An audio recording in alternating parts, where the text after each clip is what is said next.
What is up, wrestling fans, and all rise for an all-new edition of the Parts Unknown podcast. I am, of course, the tribal chief of Ringside Intel, no OTC needed, Jason Burgos, and with me, as always, is the Sid Vicious, the wise man of our show, and that is the one and only Jose Maldonado. Baby Blue, how are you doing over this latest episode of the show?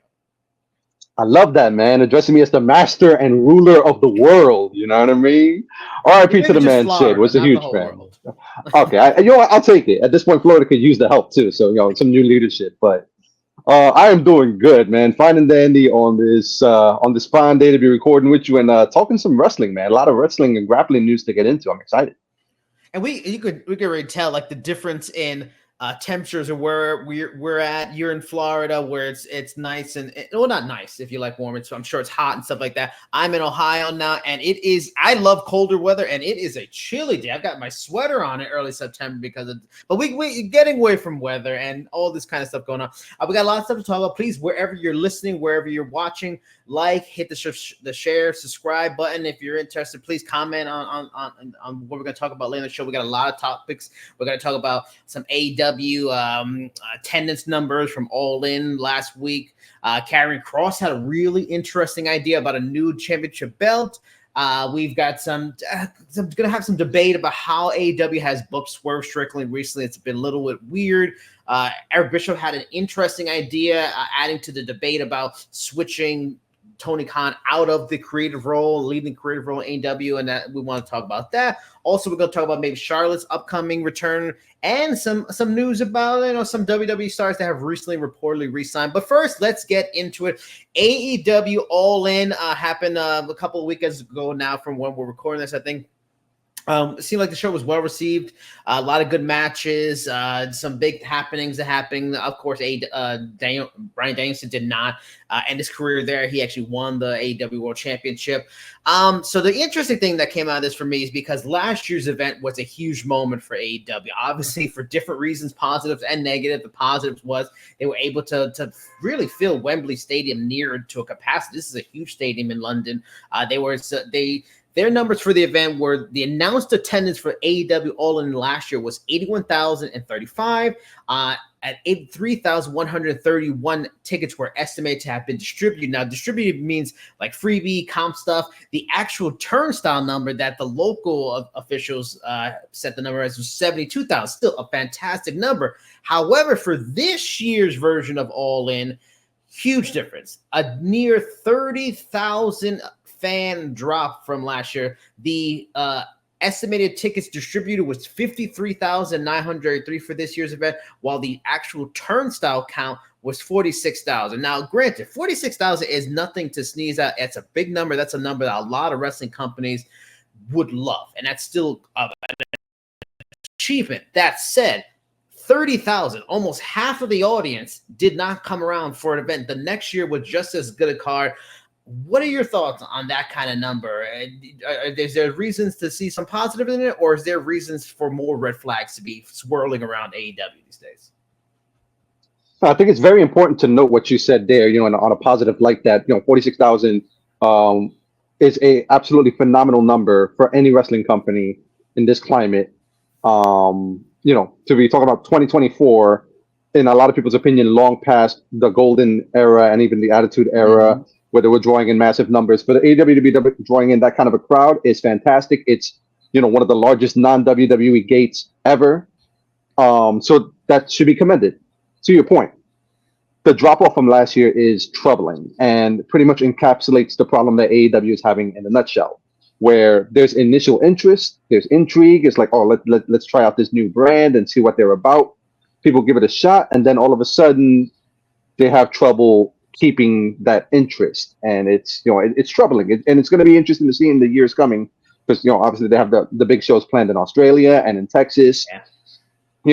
Tony Khan was very savvy to understand that the UK had not had a huge wrestling event in decades, and so he fed that starving market, and we got the Wembley Stadium from the Wembley show from last year, which was phenomenal. Year over year, we see the drop off, and if it were to continue there, again, a little bit. If I'm going to give Tony a little credit here, he understood that it's time to pivot to another location. So he's going to try out Texas and things like that. But, you know, we're not fools here. Anybody who's paying attention to AEW week over week, their weekly shows, the attendance is dwindling. You know what I mean? Like, interest in the product is not, they're really having a hard time just keeping that interest, especially with how hot WWE has been. This is what we're getting, you know what I mean? And the show was phenomenal. To your point, you know, the matches were great. Osprey was a big highlight. Jamie Hayter's return, the main event was spectacular. All kinds of things. You know, it even had like Sting showing up and all kinds of good stuff happening. And with all of that, we still saw 30,000 people said, you know what? No thanks. We saw it last year, and I think we're good for this year. There's a lot that can go into that, but it cannot be ignored that this is a recurring problem with AEW and one they really need to look at. And the thing that bothers me, I think more, and we've talked about it, and we're going to continue to talk about it as long as this trend continues with AEW, is that WWE lost some of its fans, or not lost them, but turned them off for a amount of time because they were kind of treating them like they were idiots, like they didn't remember stories from 5-6 months ago, or didn't think, where did this performer go? They were just on a show 2 weeks ago, just insulting their intelligence.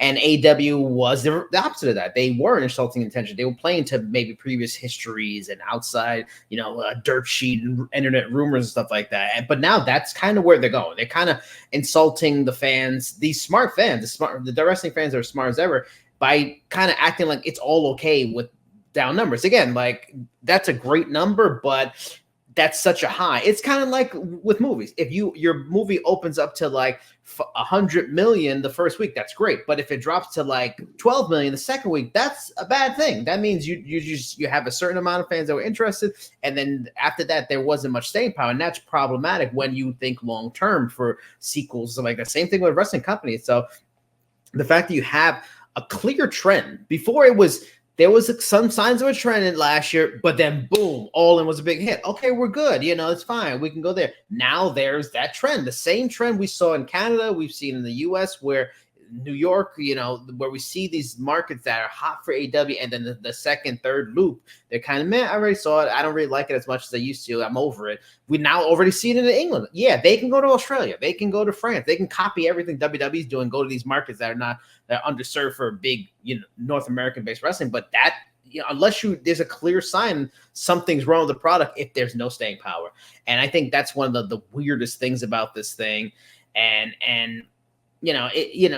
actually, I'm going to jump into the Eric Bischoff comments now, because I think it's fitting to follow up on it. Yeah, because Eric Bischoff had a comment recently that we all know, we've covered at Ringside, Eric Bischoff is no fan of Tony Khan and no fan of the AEW product and how they're doing. It's understandable. I mean, yeah, Eric Bischoff failed in WCW, but still, he's one of the few people outside Vince McMahon that has had major success in the wrestling industry in this era of TV every week. And he had an interesting thought that there's been a lot of discourse about Tony Khan needs to give up the reins and create control. He's really the biggest problem. And I think that's fair. It's cool to have great wrestling, but if you don't have storytelling, you hit a ceiling. WWE is as huge as it is and always has been because of storytelling. It's not because they have millions and a billion fans around the world that like 5-star matches. That's just not the majority of the audience. That's a diehard niche. So he suggested that there's already a member of the AEW staff that actually would be perfect for it. But it's not Chris Jericho. It's not Bryan Danielson, who we know has Tony's ear. It's Jen Pepperman. She was hired early this year, longtime writer on WWE creative team, close friends with Mercedes Moné. That's why they think she landed with AEW so quickly after leaving WWE, that connection. What are your thoughts on this? I mean, especially, based off of that, we've seen now that Vince McMahon has been taken out of the equation, WWE, that writing team thing seems to be a good idea. Like, the what they're doing on WWE up and down the roster in terms of storytelling is working. And it seems like having a staff, and if she was a part of this, staff that's well versed, is this kind of what needs to happen? And is there any chance of it happening? That last question, is there any chance of it happening? That's that is the hot burning question for AEW. No. Can Tony Khan get out, get beyond himself and just actually recognize what may be a problem there? Will it solve the problem? That is an interesting question. And Jen Pepperman is an interesting candidate because, to your point, her ties with Mercedes Moné is probably, the reason that she is there. according to a lot of sources, WWE knew where she was headed when she left the company. They pretty much knew what was happening. That's what ended up happening. You know, if I can take a dig at Mercedes really quick, if Jen Pepperman is able to get a decent promo out of Mercedes Moné, then she may be the one that can save AEW after all. You know what I mean? It's just like there does need to be a change. There really does. Whether she's the right person to do it, it couldn't hurt to get a fresh set of eyes on the creative process. If it's just Tony Khan making it, I think Tony really got a big head when, towards the beginning of AEW, he kind of took the creative away from the Bucks and the EVPs and started taking control himself. And, to his credit, things did get better for a while because it was just one concentrated vision on the product. But it's been years of this same formula, and things have not gotten better. If anything, they've gotten worse. And fans are really starting to call for a fresh take, and that really is something that can be needed right now. You know what I mean? We're talking all kinds of encapsulations today, man. The encapsulation of the problem with AEW is to the name that you mentioned, is Chris Jericho. He refuses to recognize that there's a problem, and instead he just leans into it with the meta and thinks that that's the solution. It's just, fans think that I'm a vortex of creative. Well, I'm just going to go ahead and use that and turn that against them. That doesn't eliminate the problem. You know what I mean? And it's the same thing with Tony Khan. It's like Tony Khan is thinking, oh yeah, I'm getting criticized for my creative, and that I'm just going to lean into that and just push forward. It's just a small vocal minority that's saying that, look around you, the attendance is dictating otherwise, and it really could use a change, a fresh set of eyes. And if Jen Pepperman is the one to do it, then I'm all for it. Bischoff has a little bit of reasoning here. To your point, he has a lot of pitchforks out for AEW, but he's not always wrong, and he's not wrong in this case. And just to add, Vince McMahon, in the end, you can never really give up creative control, but there were points where he saw there needed to be changes. He brought in Bischoff and Paul Heyman at time. Paul Heyman, even before then, like a second time he did that. He brought Paul Heyman in, and he was overseeing SmackDown. Brian Gewirtz was overseeing Raw. He did it, and but that's the worrisome thing about this, and that's honestly, he could talk all this stuff about Vince McMahon, but he's showing a lot of similarities to Vince McMahon. And I think it kind of backs up maybe CM Punk's point. He's not really a businessman.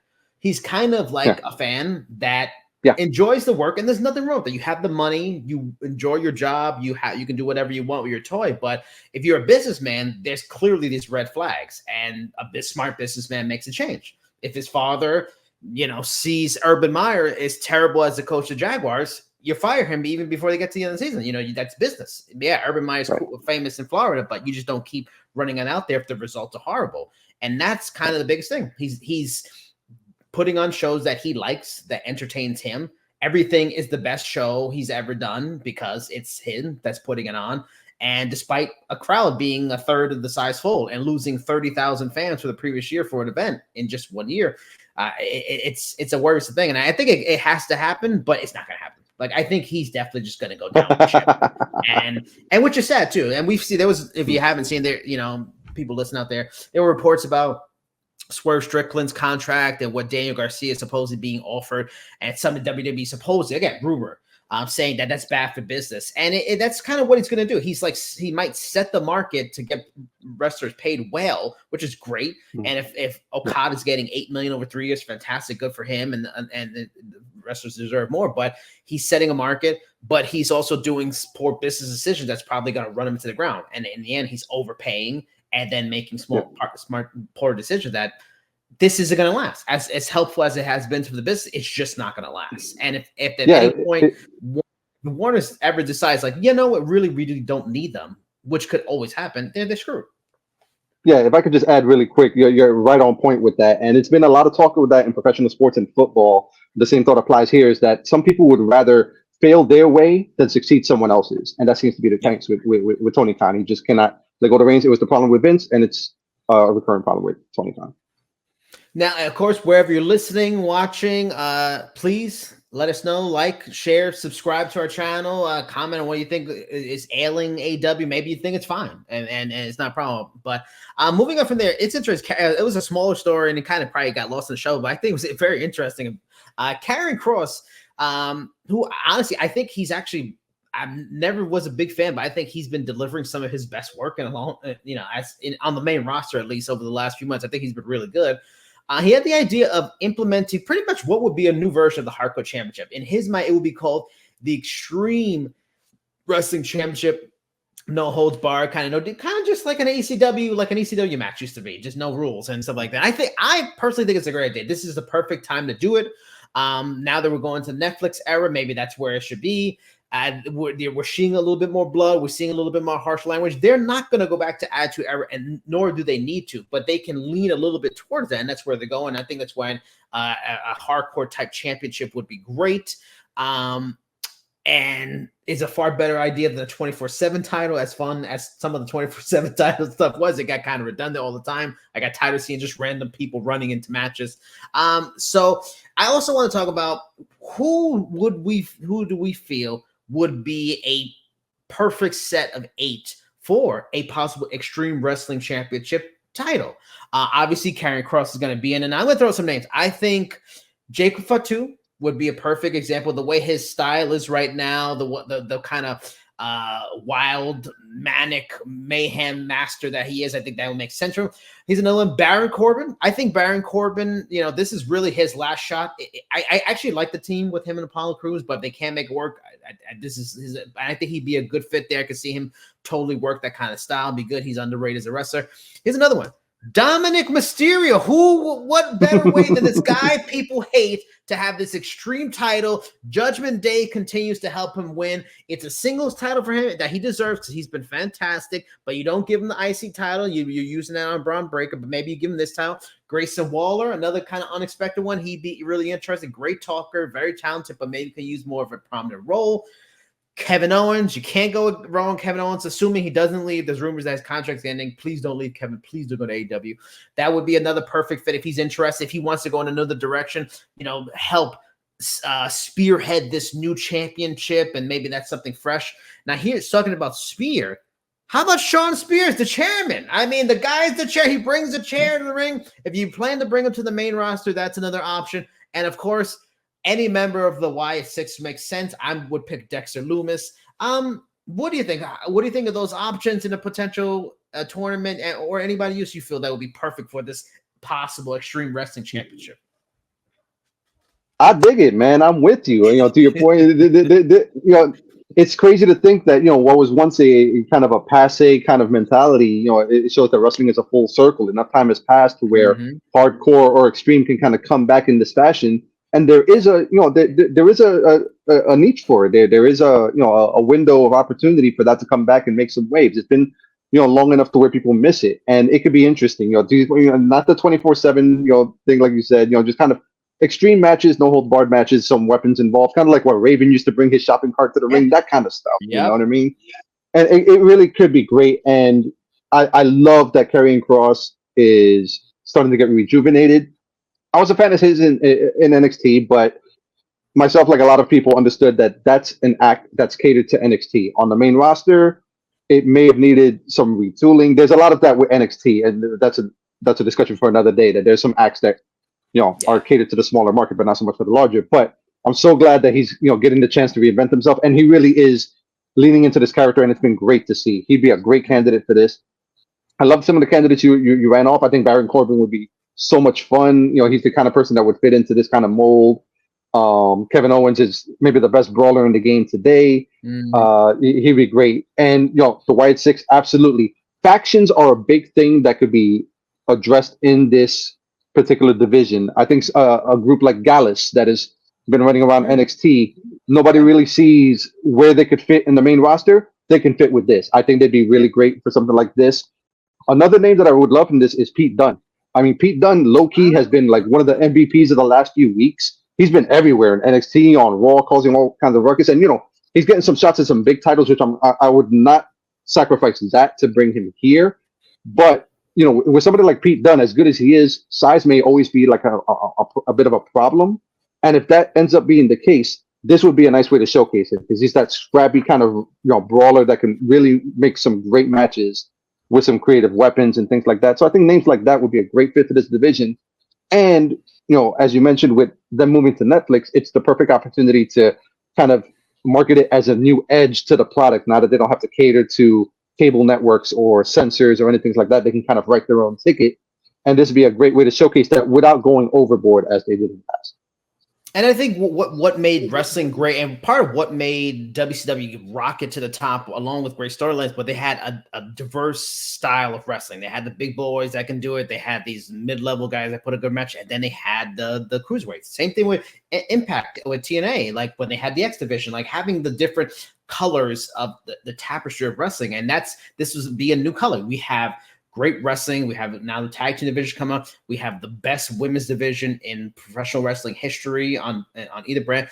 Hardcore wrestling, that's another interesting little color, and that you can use a lot of talent that maybe are kind of stuck, and they can go to that. And it's worth it. So please listen to Karrion Kross in this WWE. Please think about that. I think it'd be a fantastic idea. Going on to weird ideas. Swerve Strickland, who just got a fat new extension before his contract ended, he's becoming one of the faces of AEW. He's just been, they are just big show booking this dude right now. This is confusing. He comes up, he's a heel, and he's a good heel, but he does such a fantastic job as a bad guy. He turns the fans into favorites and into liking him, supporting him. It builds this momentum onto his rise into becoming a top babyface and the world champion. But because Tony Khan is just a big fanboy, he's like, well, I love Daniel Bryan. Yes, we got to make him champion. He's almost falling apart, like the wheel's about to fall off. Yes, let's keep going. Yes, but the only way Daniel Bryan, can be good is to have a bad guy against him, because you can't have two good guys against each other. So Swerve Strickland has this moment. All of a sudden, he becomes a douche. He becomes a jerk during this Daniel Bryan feud. All of a sudden, randomly, Swerve's just gone back to the bad Swerve. It's like, okay, all right, Swerve, you're bad. Then he loses to Daniel Bryan because, again, we just have to have Daniel Bryan get a title reign before he walks away in a couple months. And then they restart the feud with Hangman Page, and then Hangman Page burns down his childhood house, which we all know that was a fake storyline now. That's what he's just gaming the media now. With these fake storylines that he's feeding stories. Like, he burned childhood house. And he burns down childhood house to make him the sympathetic baby face again. Like, what are you doing? How do you go face, heel, face in like 4 weeks? Tony, what is going on? Jose, explain it to me. I wish I could, brother, but the whiplash that we've gotten from this booking is still being felt. I had to go to chiropractor this week for it. Yeah, and not to mention, you also need to watch those yes chants. You might get a cease and desist sent to you from WWE. That's true. That's true. Oh my God! I think this is a case of like Swerve Strickland, kind of in the vein of like a Dolph Ziggler, where he's a victim of his own success. He seems to be really good at whatever he's given. The problem is what he's being given. He's just like, it's back and forth, back and forth.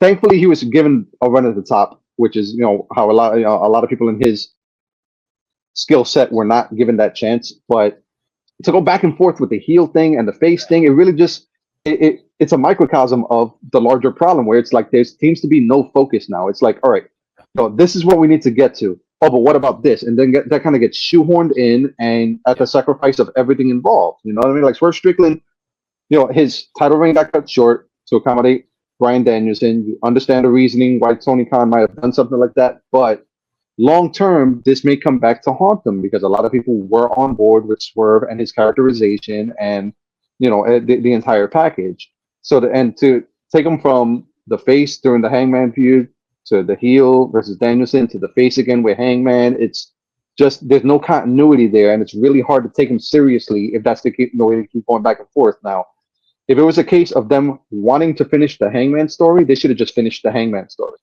They shouldn't have gone back to it after the fact, it's this weird thing too, where it's just this pay-per-view is taking place 2 weeks after All In. This had the same thing last year. It was only 1 week difference. It really does feel like they're just throwing things against the wall and just accommodating them the best that they can, and it's coming apart at the seams. It doesn't make any sense. You know what I mean? Like, if they're gonna keep going with this storyline, which I don't know how it can get escalated beyond literal arson, and Tony Khan excusing it on a press conference. But Yeah. whatever the case may be, they really do need to stick to that and just quit going with the back and forth, the back and forth. You know, that has been a laughing.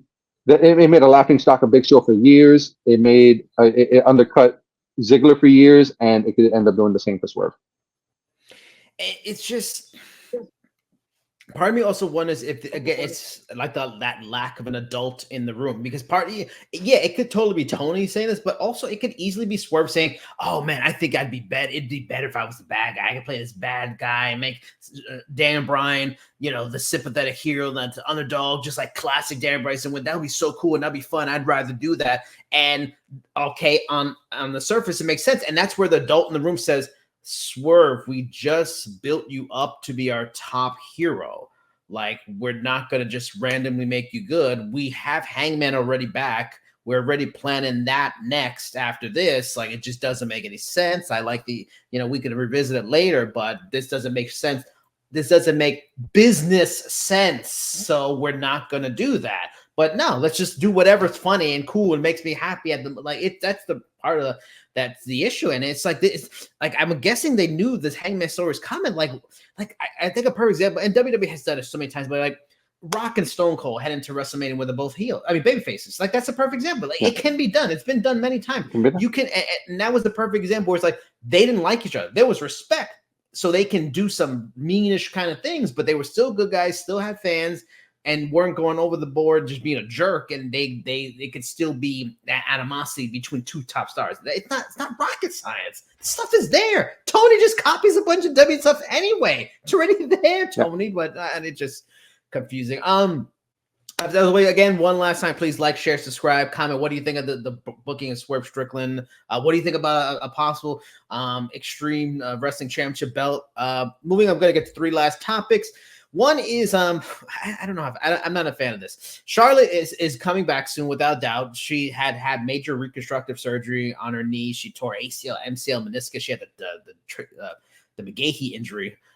Miami Hurricanes name fans out there, and she's gonna be coming back soon. There's talk maybe November. It's looking like, and there's a rumor that the first feud is she's gonna jump right into a feud with Nia Jax.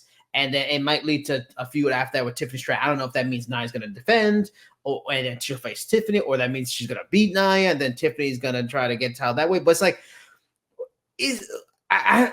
we're in a new era, and this creative team of WWE does such a good job, so many levels. But it's like, I've seen Charlotte in title feuds like her whole career, man. Like, if this is to help Nia and Nia wins, fine. And then you go into a feud to help Tiffany, fine. And that's probably what it is. And I hope it is. And that's fine. But if she's just still the idea, she comes right back and right away into a title feud that seems to be the thing they do with her. It's like they don't know what to do with her. It's like, if she's not fighting for a title, she has no purpose. And if you feel that way, then let her go. Fine. Sasha went and became Mercedes Moné and is doing nothing. So it's like the roster's fine. Like, it's just, what do you think about this? Like that she would go jump right into a title feud already. First, you hit me right in the McGahee, man. Good Lord Almighty.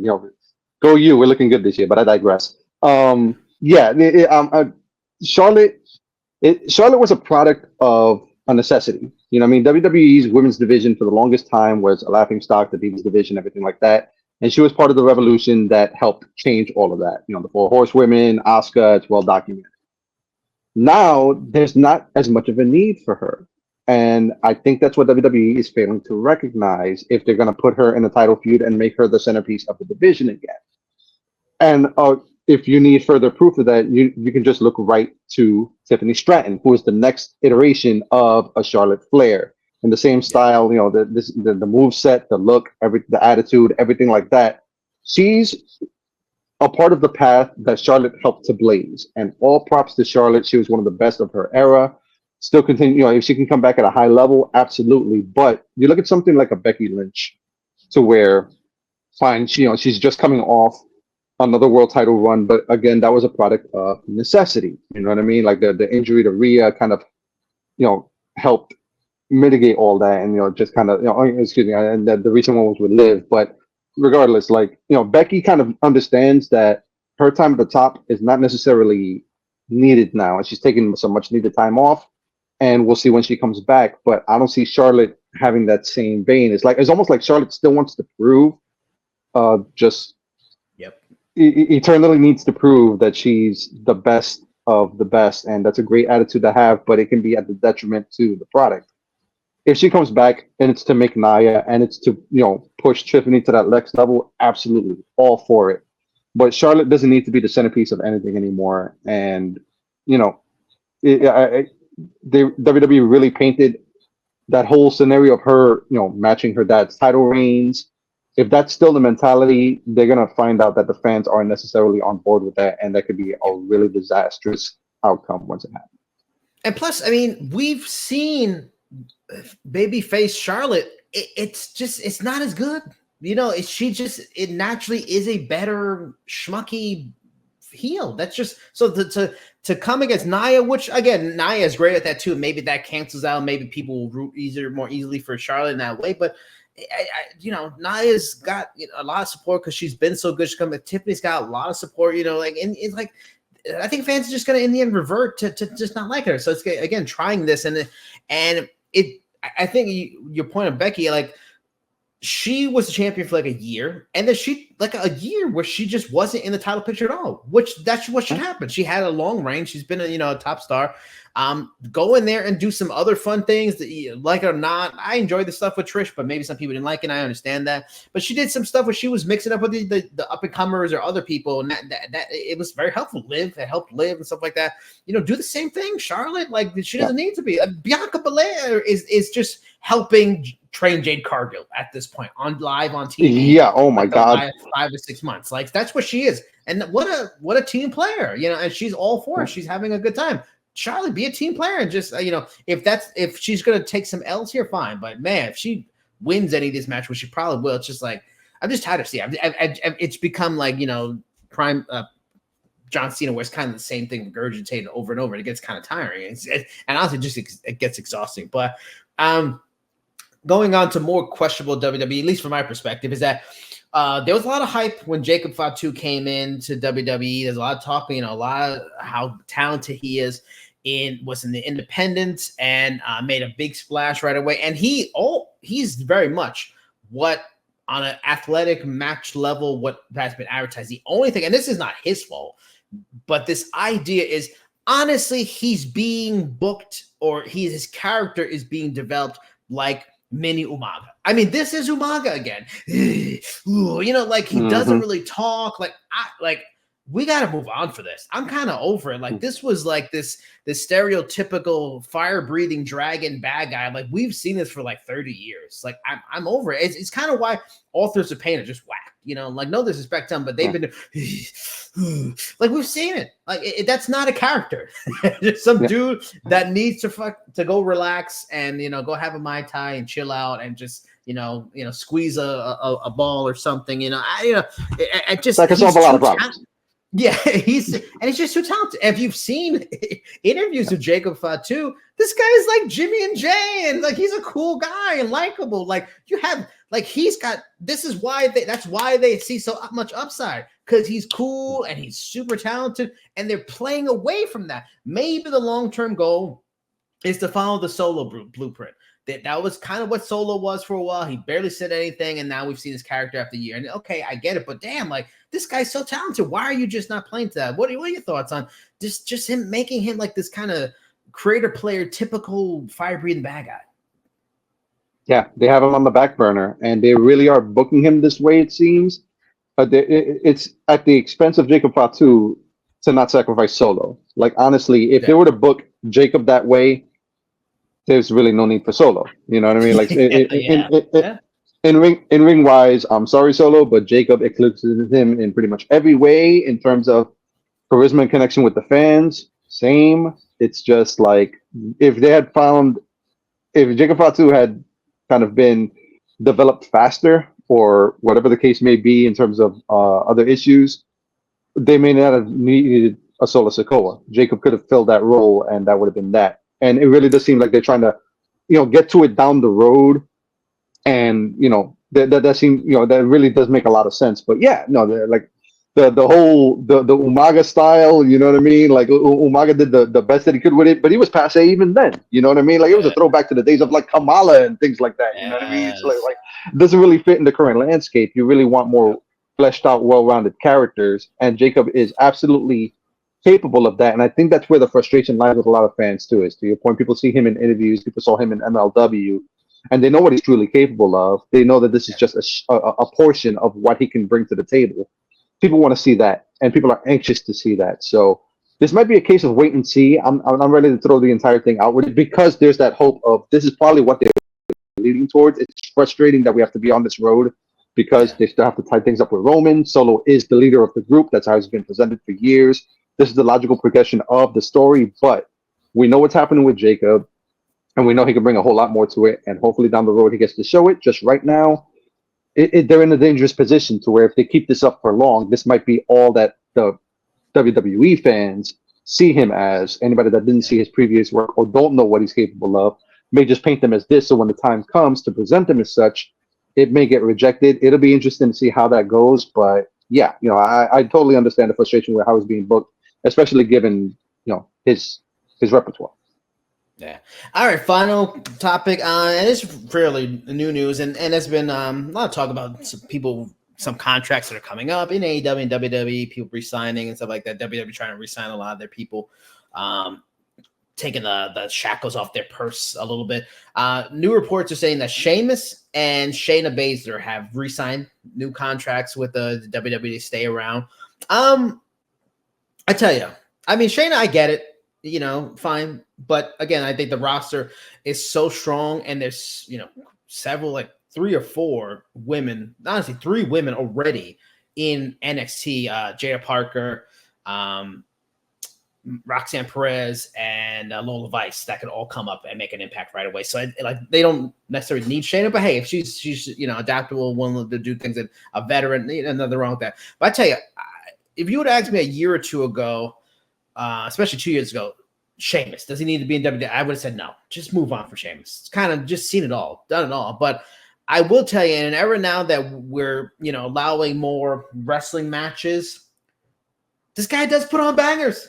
There is bangers after bangers. Like, I didn't see that in him for years. And now that he's just being allowed to wrestle, he puts on good matches, and I can't, and that's still valuable. And if he's not trying to be in a main event role, and he's, just having fun storylines and working with new talent, I think he's super valuable. Not everybody can take wins, but there's name value to him. If he went to AEW, he'd be completely wasted.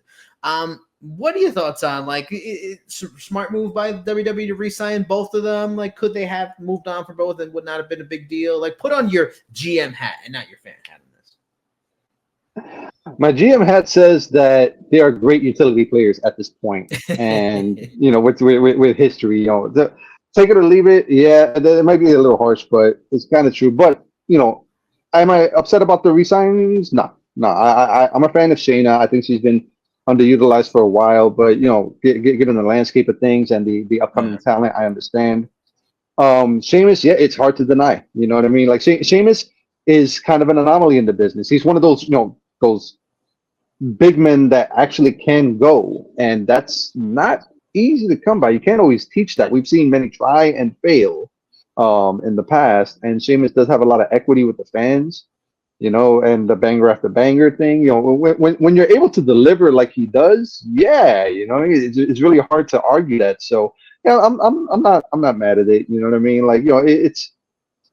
Would they have succeeded elsewhere? I mean, yeah, Shayna probably would have done great in Bloodsport. She got ties with that world and things like that. Sheamus in AEW, absolutely not. He would have been just another name on the roster, pretty much anywhere but WWE. And I don't see him, going anywhere else. But yeah, I'm not totally upset at that, especially with the move to Netflix and things like that. To your point, is like you want to showcase as many people as possible, have as much variety on the show as possible, and there's always that extra element of NXT as well, where like Shayna in the past has been sent down and showcased a feud or two, and that must be invaluable to the talent down there that haven't had a taste of the main roster there. That's where she serves well. Sheamus can serve in that capacity as well, and just really pass down the knowledge that he has, given somebody his size that was able to succeed at this level.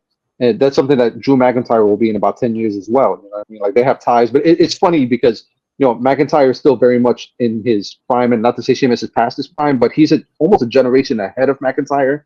Even though they came in around the same time, people just forget how young McIntyre was when he broke in. It's crazy. Yep. But yeah, it's very interesting. As long as they didn't overpay, and I'm sure WWE is happy with, actually looking at the contracts now as opposed to the person that was in charge of that in the past and helps them, just completely overlook that scenario. It is what it is. It's interesting because of the roster and the size that is going. We talk about AEW and how overstuffed that roster is, but not the case with WWE. They have Raw, they have SmackDown, they have NXT, they have so many things going on that these just seem like, smart signings, all things considered. Yeah, no, I agree, 1,000%. All right, so that is it for this edition of the Parts Unknown podcast. Of course, again, comment, like, share. Please subscribe to our channels, whatever platform you're listening or watching on. Let us know about your various thoughts on these things and what's to come as well. But as always, I am Jason Burgos. He is Jose Maldonado. Until next time, everybody. Bye bye.